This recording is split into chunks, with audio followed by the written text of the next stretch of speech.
नमस्कार विद्यार्थियों, न्यू उड़ान क्लासेस की ऑनलाइन क्लासेस के अंदर स्वागत है आपका। और आज जो अब टॉपिक है वो है अपना खरपतवार,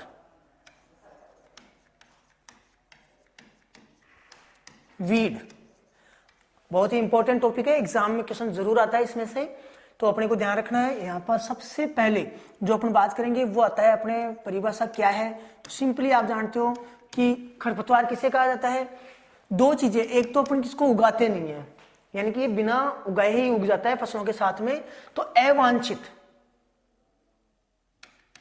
दो चीजें हो गई, बिना उगाए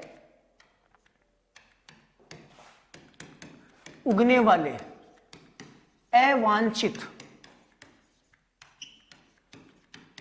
पौधे क्या कहलाएंगे आपके। जो अवांछित पौधे हैं वो क्या कहलाएंगे आपके, वो कहलाएंगे आपके खरपतवार।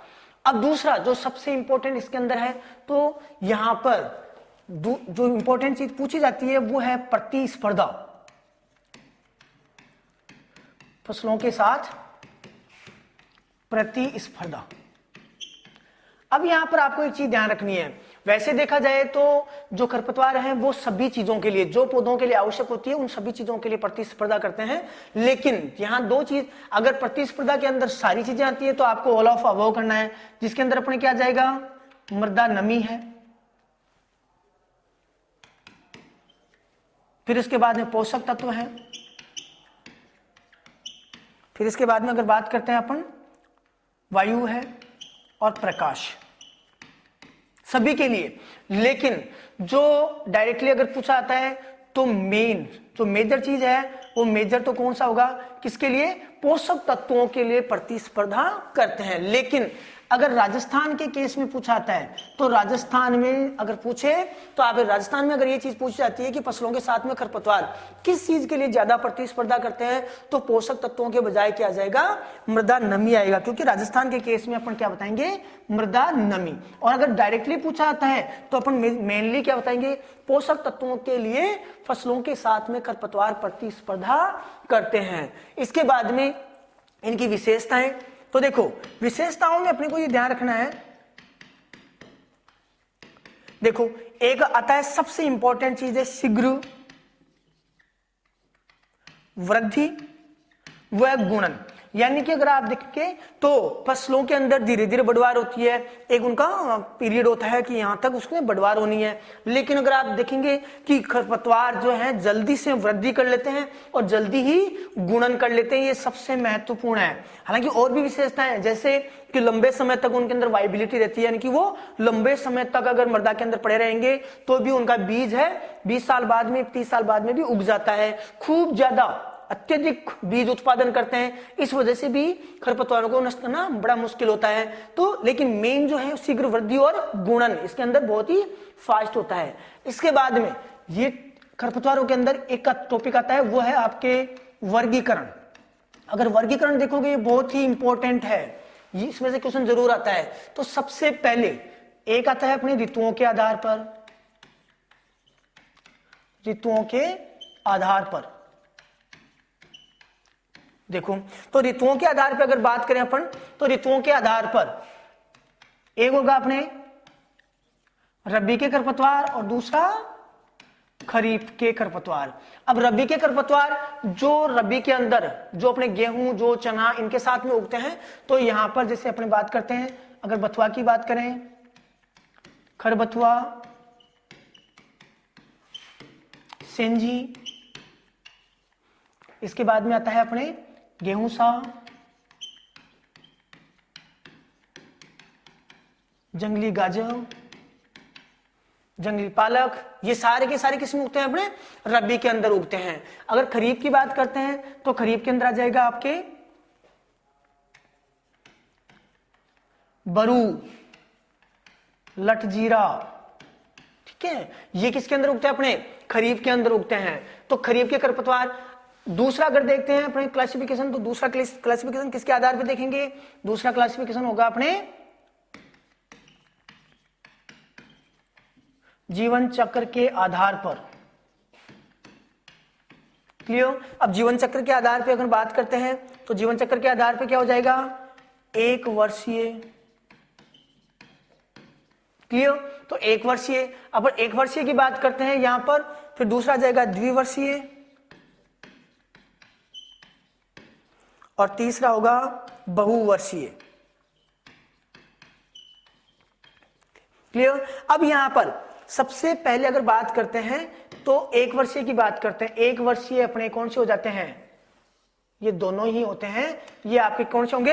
एक वर्षीय होते हैं। यानी कि जो एक ही सीजन में, अगर कोई भी खरपतवार है वो एक ही सीजन में अपना क्या करता है? वृद्धि और गुणन कर लेता है, उसको एक वर्षीय कहते हैं। द्विवर्षीय होगा, एक वर्ष में क्या करेगा? एक वर्ष वृद्धि और दूसरे वर्ष गुणन, यानी कि बीज उत्पादन उसमें अगले साल होगा, एक साल वृद्धि करेगा। यहां पर अपने को क्या करना है? यहां इसका एग्जाम्पल अगर पूछा जाता है तो जंगली गाजर और जंगली गोभी। क्लियर? अब बात आती है बहुवर्षीय, यानी कि जो जिनका जीवन चक्र रेगुलर चलता ही रहता है। तो यहां पर आ जाएगा अपने दूब घास, जड़बेरी और मोथा। क्लियर? यानी कि दूब घास, जड़बेरी और मोथा ये किस में आते हैं? अपने बहुवर्षीय ग्रुप में आते हैं। इसके बाद में जो तीसरा आधार होगा अपने पास में, वो होता है अपने फसल संबंध के आधार पे। फसल संबंध के आधार पर वर्गीकरण, ये बहुत ही इंपॉर्टेंट है, इसमें से क्वेश्चन जरूर आता है, अच्छे से इसको याद कीजिएगा। तो यहां पर सबसे पहले अगर यहां पर बात करते हैं तो एक सबसे पहला आएगा सापेक्ष, दूसरा जाएगा अपने निरपेक्ष, तीसरा जाएगा नकलची, चौथा अवांछित और इसके बाद में अवांछित हो गया, सापेक्ष हो गया, निरपेक्ष हो गया, नकलची हो गया, एक अवांछित हो गया। क्लियर? अब इसके बाद में अगर बात करते हैं तो देखो सापेक्ष किसको कहेंगे अपन? सापेक्ष और निरपेक्ष, यहां पर आपको क्या करना पड़ेगा? इसको अंग्रेजी के अंदर दोनों को ध्यान रखना है। सापेक्ष जिसका कोई पक्ष हो, निरपेक्ष यानी कि सभी खरपतवार किसमें आएंगे? निरपेक्ष जिसका कोई पक्ष नहीं हो। अब यहां पर सापेक्ष को आप क्या करो? इसको अंग्रेजी में याद कर लो, इसको कहते हैं रिलेटिव, और ये जो आपका निरपेक्ष होगा ये हो जाएगा एब्सोल्यूट। एब्सोल्यूट। क्लियर? अब देखो एब्सोल्यूटली, यानी कि एब्सोल्यूट का मतलब होगा जो वास्तव में खरपतवार है, जो वास्तव में ही खरपतवार है, जिसके लिए अपने को सोचना नहीं पड़ता। जैसे अगर अपने दूब घास देखते अपन ये कहा कि ये क्या है? खरपतवार है। और अपन ने जैसे मान लो कि लठजीरा देखा, अपन ने बोला कि ये खरपतवार है। अगर अपन ने बथुआ देखा, अपन ने कहा कि ये खरपतवार है। लेकिन सापेक्ष खरपतवार, रिलेटिव का अर्थ यहां पर यह कि एक फसल का पौधा दूसरी फसल में उगता है तो उसको अपन क्या कहते हैं? रिलेटिव वीड बोलते हैं। तो क्या जाएगा आपके? एक फसल का पौधा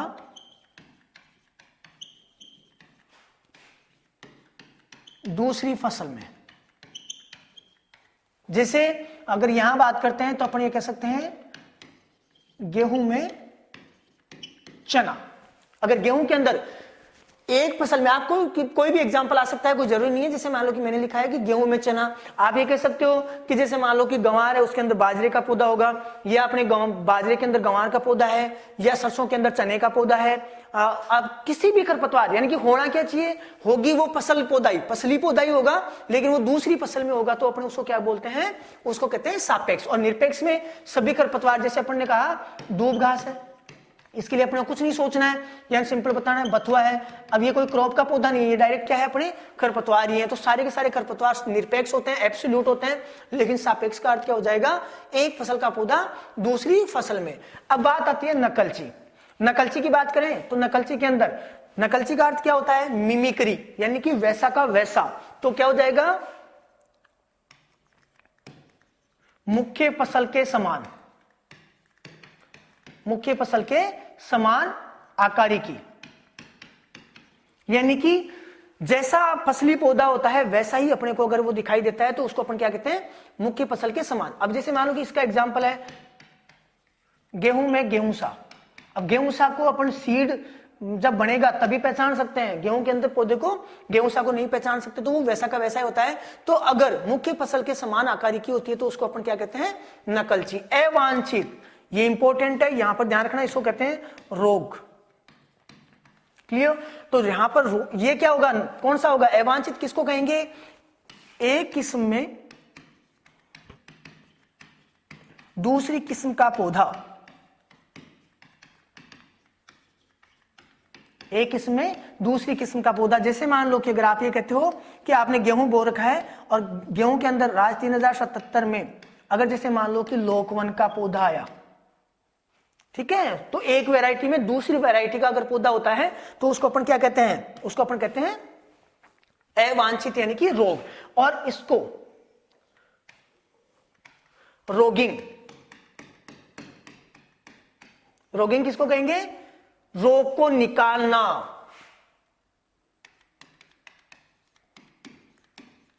यानी कि अगर कोई एक किस्म में दूसरी किस्म का पौधा है, अगर उसको अपन क्या करते हैं, उखाड़ के फेंक देते हैं, निकाल देते हैं उसमें से, तो उसको कहा जाता है रोगिंग, यानी कि रोग को निकालकर बाहर फेंकना। एक इसके अंदर अपने आता है सूक्ष्म जलवायु, माइक्रो क्लाइमेटिक, सूक्ष्म जलवायु वाले पौधे। तो सूक्ष्म जलवायु के लिए यहां पर आ जाएगा। इसमें क्या होगा कि अगर कोई भी खरपतवार अगर फसल के साथ, अपन ने पहले इसके अंदर देखा था, पढ़ा था कि एक विशेषता होती है शीघ्र वृद्धि और शीघ्र गुणन, ये खरपतवारों की विशेषता होती है। लेकिन कुछ खरपतवार ऐसे होते हैं जिनके अंदर वो फसली पौधे के साथ में ही अंकुरित होते हैं, उनके साथ में ग्रोथ करते हैं, यानी कि वृद्धि करेंगे, और उनके साथ ही बीज उत्पादन करते हैं। तो उनके लिए जो क्लाइमेटिक कंडीशंस होती है दोनों समान होती है, इसलिए उनको बोलते हैं सूक्ष्म जलवायु वाले। तो क्या हो जाएगा, मुख्य फसल के साथ वृद्धि व गुणन। ठीक है, जैसे अगर इसके एग्जाम्पल की बात करते हैं तो बरसिम में कासनी। क्लियर? तो बरसिम में कासनी, कासनी क्या करता है, अगर जैसे मान लो बरसिम अपन ने बोया है तो उसके अंदर कासनी का पौधा होगा, तो वो बरसिम के साथ ही ग्रोथ करता है और उसके साथ ही क्या कर लेगा, उसके साथ ही बीज उत्पादन करता है, यानी कि पकने का समय भी उसका समान होता है, इसलिए उसको क्या कहा जाता है, सूक्ष्म जलवायु वाले खरपतवार। एक आता है अपने चौड़ी पत्ती वाले और सकरी पत्ती वाले। तो पत्तियों की बनावट के आधार पर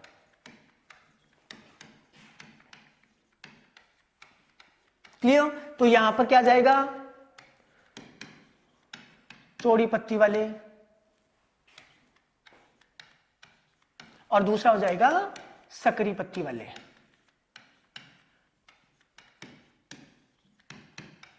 क्लियर? अब देखो चौड़ी पत्ती वाले यानी कि जिनकी पत्तियां चौड़ी होती हैं। तो जैसे मान लो कि अगर यहां बात करते हैं बथुआ, तो बथुआ किसमें आएगा, चौड़ी पत्ती वाले में।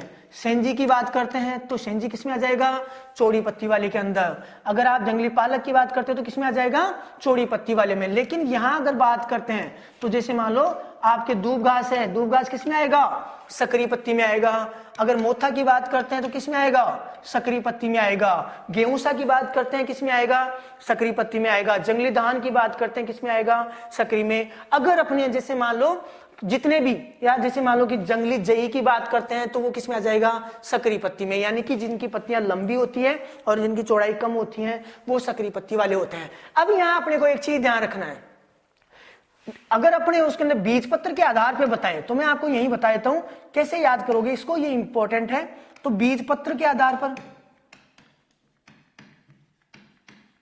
बीज पत्र के आधार पर, अब देखो आप कैसे इसको याद करें, सिंपल चीज है, किसी भी उसके लिए बता सकते हो पौधे के लिए। तो एक बीजपत्री और द्विबीजपत्री। अब सिंपली एक बीजपत्री जितने भी घास कुल वाले हैं, जितने भी सकरी पत्ती वाले हैं, आप ये कह सकते हो, बहुत अच्छा तरीका है इसको याद करने का। अगर इनकी बात करते हैं तो ये सारे के सारे किसमें आएंगे, एक बीजपत्री में। और जितने भी आपके ये जो जितने भी आपके जो चौड़ी पत्ती वाले हैं वो किस में आ जाएंगे, ये आ जाएंगे आपके द्विबीजपत्री में। बहुत सिंपल है, अगर आप कंफ्यूज नहीं होना है। अगर आपको पूछा जाता है दूब घास, दूब घास किस में आएगा, एक बीजपत्री। अगर आपको कहा जाता है बथुआ, किस में जाएगा, द्विबीजपत्री। अगर सेंजी के लिए पूछा जाता है किस में जाएगा, द्विबीजपत्री। तो ये तो अपनी क्लासिफिकेशन का हुआ। और क्लासिफिकेशन के अंदर अगर आपको बीजपत्र के आधार पर भी पूछा जाता है तो आप बता सकते हो। सिंपल जो से पत्तियों की बनावट है उसी के आधार पर अपन बता सकते हैं। अगर इसके बाद में बात करते हैं अपन, तो यहां पर नियंत्रण, खरपतवार नियंत्रण। अब देखो यहां पर अपने को क्या करना है, कौन कौन सी सिद्धांत है जो नियंत्रण में अपन प्रयोग करते हैं। तो देखो सबसे पहले अपने बात करते हैं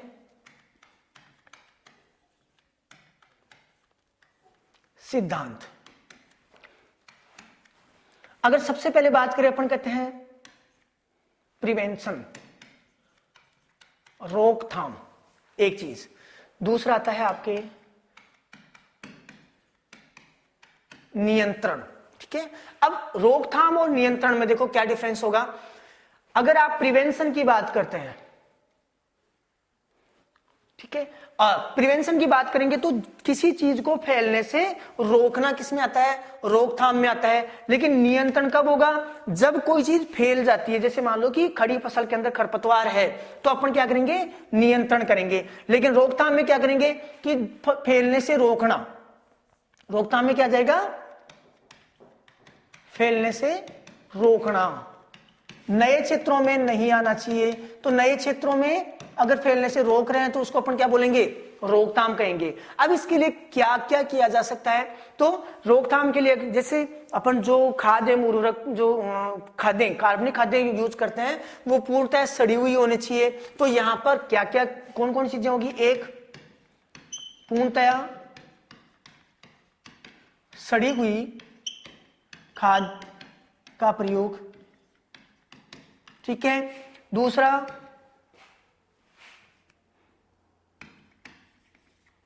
पशुओं की चराई पर रोक, ठीक है। इसके बाद में और क्या कर सकते हैं, सिंचाई नालियों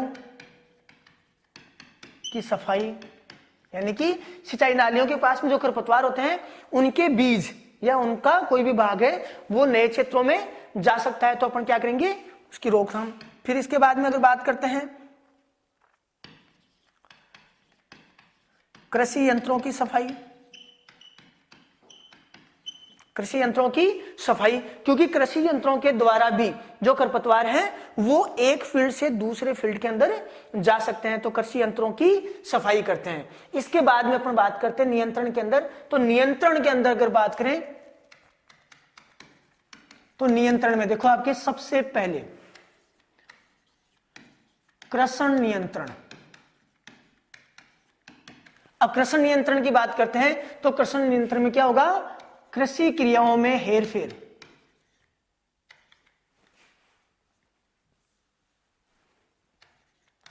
कृषि क्रियाओं में हेरफेर करना। यहां कृषि क्रियाओं में हेरफेर करने का अर्थ क्या होगा, जैसे अगर अपन पहले अगर सिंचाई करते हैं उसके बाद में जो खरपतवार उग जाते हैं, अगर उसको थोड़ा सा अपन बाद में बुआई कर देते हैं या थोड़ा पहले बुआई कर देते हैं तो उस कारण से क्या होगा, जो फसल है वो ग्रोथ अच्छी कर जाती है, और ग्रोथ अच्छी करेगी तो उसके बाद में खरपतवारों का उतना प्रकोप नहीं होगा।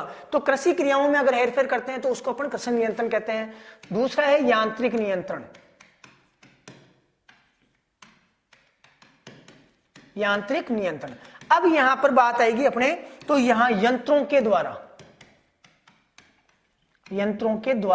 नियंत्रण करना। और सारी चीजें आप सिंपली इसके अंदर बता सकते हो, जो भी यंत्र आएगा। जैसे मान लो कि अपन ने कहा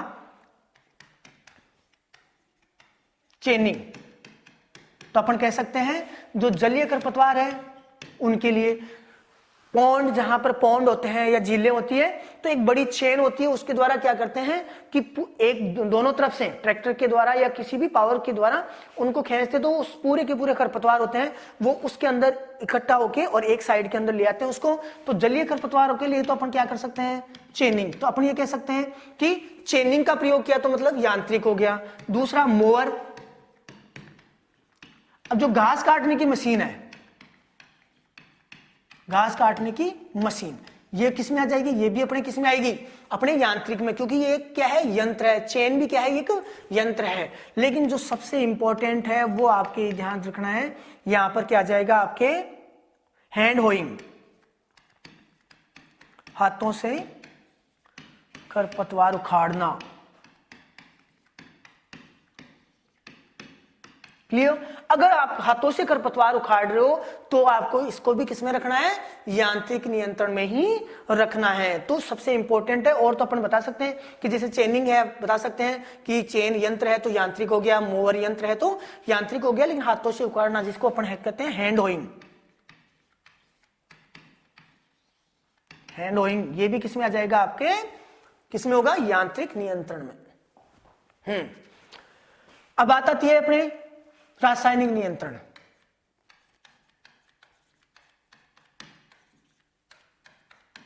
रासायनिक नियंत्रण, अब यहां पर क्या करेंगे? अपन रसायनों का प्रयोग कर रहे हैं, और रसायनों का प्रयोग, जो रसायन प्रयोग किए जाते हैं उन रसायनों को क्या कहते हैं? हर्बिसाइड, शाकनाशी। क्लियर? अब शाकनाशी के अंदर सबसे महत्वपूर्ण चीज जो आती है वो है आपके वर्गीकरण। तो शाकनाशियों का वर्गीकरण करते हैं। तो वर्गीकरण के अंदर आप देखो, इसको दोनों को साथ ही पढ़ना है इनकी क्रियाविधि के आधार पे। तो अपने को दोनों साथ कर लेंगे। एक आ जाएगा अपने वर्णात्मक, सेलेक्टिव, और एक आ जाएगा अवर्णात्मक,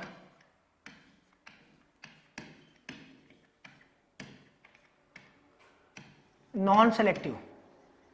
इसी के साथ में आपको जो दूसरा क्लासिफिकेशन है वो भी पढ़ना है। वो आ जाएगा आपके सिस्टेमिक, यानी कि एक तो आ जाएगा कॉन्टेक्ट। कॉन्टेक्ट के अंदर क्या आ जाएगा?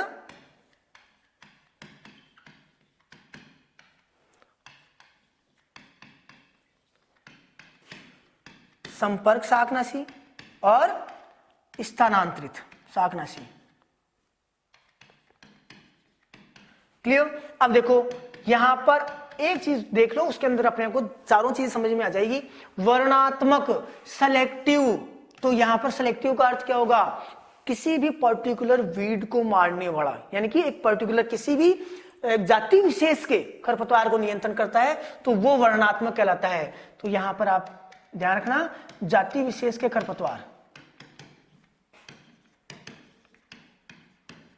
खरपतवार को मारने वाला। अब इसका एग्जाम्पल क्या होगा? जैसे चौड़ी पत्ती वाले,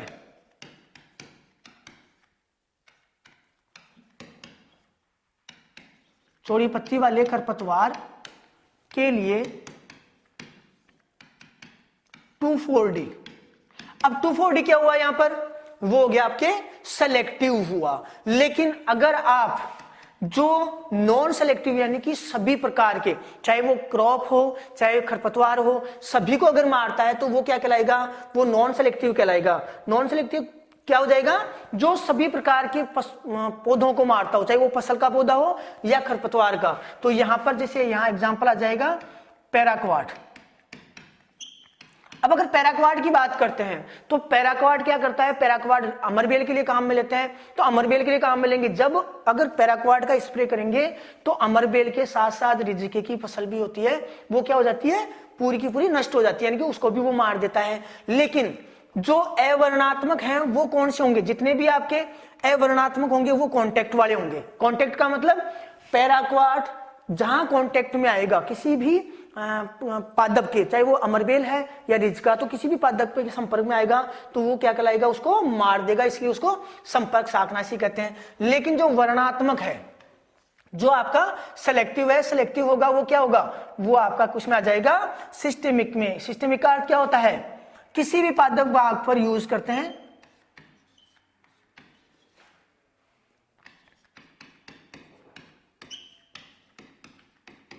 प्रयोग करने पर संपूर्ण पादप तंत्र को मारता है।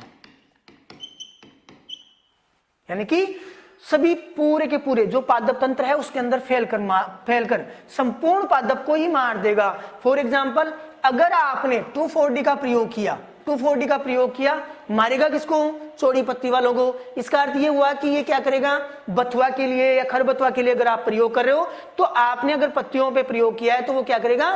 पूरे संपूर्ण पादप तंत्र में फैल जाएगा और उसके बाद में उसको संपूर्ण मार देगा। लेकिन पैराक्वाट, अगर पैराक्वाट का किसी भी भाग पर आप प्रयोग करते हो, अगर वो संपर्क में नहीं आएगा, पैराक्वाट किस में आ रहा है? आपके संपर्क शाकनाशी में। तो अगर इस पैराक्वाट का यूज करेंगे, जो भाग संपर्क में आएगा उसी को मारेगा, तो इसलिए उसको कहते हैं अपने संपर्क शाकनाशी। इसके बाद में जो खरपतवारनाशी है, अलग अलग फसलों के अंदर जो खरपतवारनाशी है वो बहुत ही महत्वपूर्ण है, आपको ध्यान रखना है।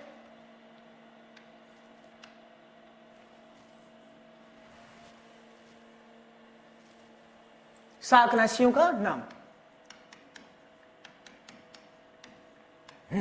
अब देखो, सबसे पहले बात करते हैं अपन, अगर बात करेंगे गेहूं की, गेहूं और जौ, फिर इसके बाद में बात करते हैं धान, फिर आता है आपके ज्वार, बाजरा, फिर आता है आपके मक्का, फिर आता है गन्ना, ठीक है। फिर इसके बाद में आपके दालें, तेल वाली फसलें और मसाले। इसके अलावा जो अपने बचती है उसको अपन बाद में देखेंगे कौन कौन सी है। तो यहां देखो, सबसे पहले अगर बात करें अपन तो गेहूं और जौ में एक तो आपके 2,4-D है, क्लियर, और एक आ जाएगा आइसो प्रोट्यूरॉन, ये चौड़ी पत्ती वालों के लिए था, और ये आ जाएगा आपके जंगली जई और गेहूंसा के लिए, क्लियर। अब यहां पर एक चीज और ध्यान रखनी है, वैसे आइसोप्रोट्रॉन जंगली जई के लिए और गेहूंसा के लिए है, लेकिन अगर आजकल आपको पूछा जाता है मेट सल्फ्यूरॉन, मेट सल्फ्यूरॉन यानी कि आइसोप्रोट्रॉन के प्रति गेहूंसा में प्रतिरोधकता आने के कारण मेट सल्फ्यूरॉन का प्रयोग किया जाता है और इसकी 4 ग्राम मात्रा पर्याप्त रहती है। तो आएगा क्या क्वेश्चन, गेहूंसा में आइसोप्रोट्रॉन के प्रति प्रतिरोधकता आने के कारण वर्तमान में कौन सा रिप्लेसर कौन सा हो गया, या उसकी जगह कौन सा काम में ले रहे हैं? मेट सल्फ्यूरॉन काम में लिया जाता है। धान के अंदर बेंथिया कार्ब, क्लियर, बेंथिया कार्ब के बाद में आ जाएगा आपके प्रोपेनिल और ब्यूटाक्लोर, प्रोपेनिल और ब्यूटाक्लोर। जवार बाजरा के अंदर आपके क्या आ जाएगा? एट्राजीन। मक्का में क्या आ जाएगा? सीमाजीन, क्लियर। गन्ना, इसके अंदर दो, क्योंकि गन्ने की फसल है वो आपके दोनों सीजन में रहती है, तो इसके लिए आपके क्या क्या जाएगा? 2,4-D आएगा, और साथ में कौन सा जाएगा? ये भी आ जाएगा एट्राजीन, और एट्राजीन हो तो आपके सीमाजीन, क्लियर। इसके बाद में दाल वाली, तेल वाली। अब बात आती है कि आपके जो बाकी की फसलें बचती है उसमें आता है फ्लूक्लोरेलिन, क्या जाएगा? फ्लूक्लोरेलिन, ठीक है ना, बासालिन इसका ट्रेड नेम है, बासालिन। अब बात आती है कि ऐसी कौन सी कोई फसल है जिसके अंदर अगर फ्लूक्लोरेलिन नहीं आता है तो क्या आएगा? तो यहां पे मार्क कर लेना, मूंगफली और सोयाबीन, मूंगफली और सोयाबीन। मूंगफली में लेते हैं टॉक की 25, ठीक है, और आपके सोयाबीन में क्या जाएगा? एलाक्लोर, ठीक है। अब दो चीजें, हालांकि मूंगफली और सोयाबीन अगर दोनों चीजें नहीं आती है, जैसे मूंगफली में टॉक की 25 नहीं आता है और अगर सोयाबीन में एलाक्लोर नहीं आता है, तो अपने वापस क्या आ जाएगा? फ्लूक्लोरेलिन आ जाएगा। इसके बाद में अब बात आती है कि कुछ ऐसी वीड्स हैं जिनके लिए एक पर्टिकुलर होता है, तो यहां पर वीड के आधार पर लिखते हैं अपन कासनी, इसके बाद में दूब घास, इसके बाद में अमरबेल, पर्टिकुलर इनके लिए। तो यहां पर कासनी के लिए लेते हैं dino acetate, dino acetate, clear. दूबघास के लिए ग्लाइफोसेट और अमरबेल के लिए आ जाएगा पैराक्वाट, क्लियर। यानी कि अगर कासनी के लिए, पर्टिकुलर कासनी के लिए पूछा जाता है तो अपने क्या आ जाएगा, डाइनो एसीटेट आ जाएगा।